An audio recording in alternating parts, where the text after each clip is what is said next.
Saya mau cerita.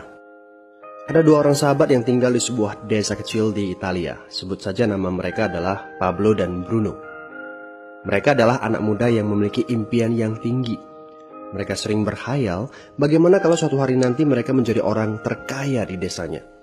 Keduanya merupakan orang yang sangat ambisius. Yang mereka perlukan adalah sebuah kesempatan. Pada suatu hari, kesempatan itu pun datang. Kepala desa memutuskan untuk mempekerjakan kedua anak ini untuk membawa air dari sungai ke sebuah penampungan air di tengah desa. Keduanya masing-masing membawa 2 buah ember dan segera menuju ke sungai. Menjelang sore, keduanya telah mengisi penampungan air sampai penuh. Kepala desa menggaji mereka masing-masing berdasarkan jumlah ember air yang mereka bawa. Wow, Pablo dan Bruno senang sekali. Ini berarti impian mereka akan segera terkabul. Mereka sulit percaya jika mereka bisa mendapatkan rezeki sebanyak ini. Mereka bekerja lebih keras lagi setiap hari agar bisa mengangkut air lebih banyak. Namun, Pablo mulai merasakan ketidaknyamanan. Ia tidak yakin pekerjaan ini bakal buat impiannya terwujud. Punggungnya nyeri dan kedua telapak tangannya lecet-lecet. Kian hari, kian takut saat harus pergi bekerja. Ia pun mulai berpikir keras, mencari akal bagaimana caranya membawa air dari sungai ke desanya. Pablo mendapatkan ide. Bruno, saya punya rencana. Daripada kita mondar-mandir bawa-bawa ember setiap hari, kenapa kita nggak sekalian aja buat sebuah saluran pipa dari sungai ke desa kita? Saluran pipa? Ide dari mana itu? Seru Bruno. Kita udah punya kerjaan yang bagus, Pablo. Saya bisa bawa 100 ember sehari. Saya akan jadi orang kaya. Di akhir minggu, saya bisa beli pakaian baru. Pada akhir bulan, saya bisa beli seekor sapi. Dan pada akhir tahun, saya bisa bangun sebuah gubuk baru. Nggak ada kerjaan sebagus ini di desa ini. Setiap minggu kita bisa liburan. Setiap akhir tahun, kita berhak cuti selama 2 minggu dengan gaji utuh. Kita akan punya hidup yang layak.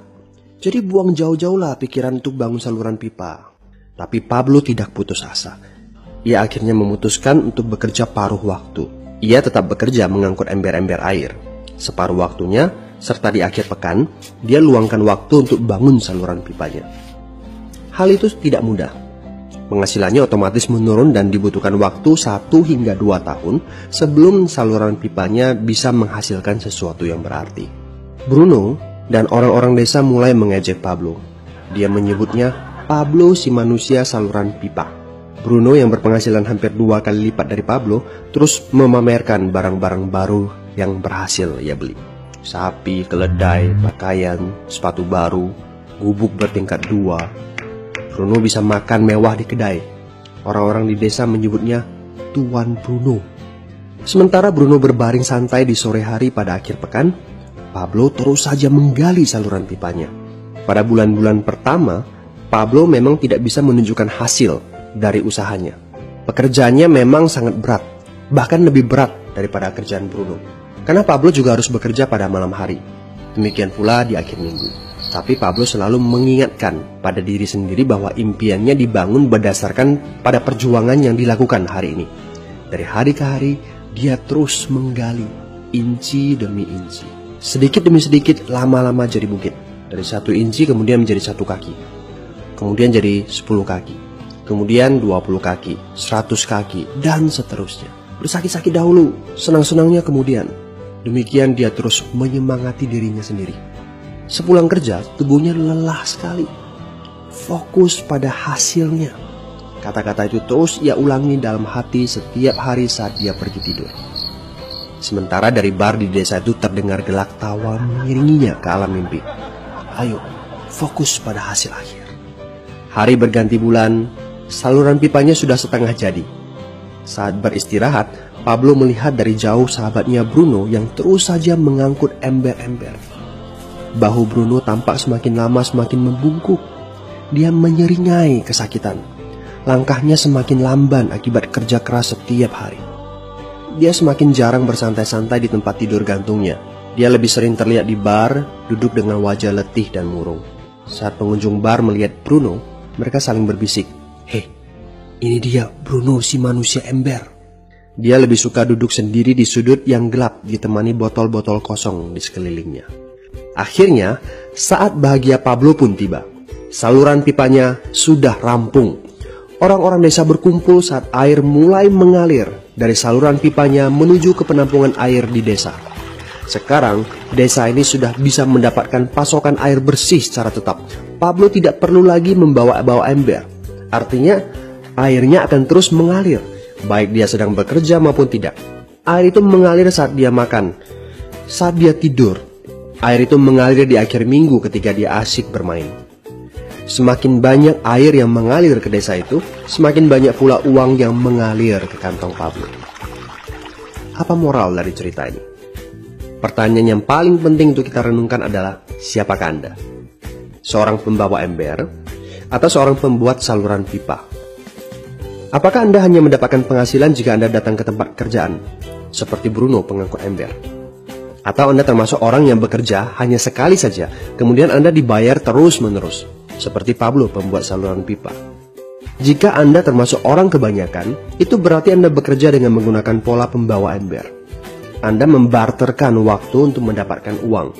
Maksudnya, bekerja 1 jam dibayar per jam, bekerja 1 bulan dibayar per bulan, bekerja setahun dibayar per tahun. Masuk akal kan? Masalahnya, dengan sistem pembawa ember, masuknya uang akan berhenti saat kita berhenti bawa ember. Artinya pendapatan kita hanya sementara alias tidak langgeng. Kalau di suatu pagi Bruno bangun dan punggungnya terasa sakit, sehingga dia tidak bisa bangkit dari tempat tidurnya, berapa uang yang akan dia dapatkan hari itu? 0 besar. Fakta yang harus kita sadari adalah, kita tidak bisa bekerja selamanya karena faktor usia dan kesehatan. Jika kita tidak sanggup membarterkan waktu kita, maka kita tidak akan mendapatkan uang. Pablo jauh hari sudah menyadari keterbatasan ini. Karena itulah dia langsung berpikir untuk menciptakan suatu sistem yang memungkinkan dia untuk terus mendapatkan bayaran baik dengan cara barter waktu ataupun tidak. Pikirkan ini. Bagaimana dengan Anda? Anda mau apa kalau besok penghasilan Anda berhenti? Apa yang akan terjadi kalau Anda dipecat? Apa yang terjadi kalau kemudian Anda sakit atau cacat sehingga tidak bisa membawa ember lagi? Bagaimana seandainya perawatan kesehatan yang mendadak yang harus Anda jalani menghabiskan uang tabungan Anda? Apa yang terjadi bila uang tabungan Anda itu langsung menguap dalam semalam? Kalau penghasilan Anda berhenti besok, untuk berapa lama Anda bisa membayar hipotek Anda? Cicilan rumah, mobil Anda, ataupun untuk biaya sekolah anak-anak Anda? 1 tahun, 6 bulan, 3 bulan, atau 3 minggu? Jelas. Apakah Anda bekerja sebagai penyapu jalan, bekerja di kantor, punya jabatan tinggi, atau memiliki toko, seorang profesional di bidang tertentu, tetap saja Anda membarterkan antara satuan waktu dengan satuan uang. Apakah dengan cara demikian Anda akan aman? Satu-satunya jalan untuk menciptakan keamanan yang sesungguhnya adalah seperti yang dilakukan oleh Pablo, yaitu membangun saluran pipa saat Anda masih bekerja sebagai pembawa ember. Dengan membangun sebuah saluran pipa, Anda cukup mengerjakan pekerjaan sekali saja, capeknya sekali saja, tetapi Anda akan dibayar terus-menerus. Saluran pipa ini akan memberikan Anda penghasilan walaupun Anda sedang tidur ataupun Anda sedang main. Penghasilan ini juga akan terus Anda peroleh setelah Anda pensiun, pada saat Anda sedang sakit ataupun cacat sehingga tidak bisa bekerja, dan juga dalam situasi darurat. Inilah yang disebut sebagai penghasilan pasif. Anda tahu, saat ini kami sedang membangun saluran pipa yang akan memberikan penghasilan pasif. Mau tahu caranya? Hubungi teman yang meminta Anda untuk menonton video ini. Dia punya akses untuk informasi yang Anda butuhkan. Mintalah video lanjutannya, atau jika memungkinkan, bertemu langsung dengan teman Anda.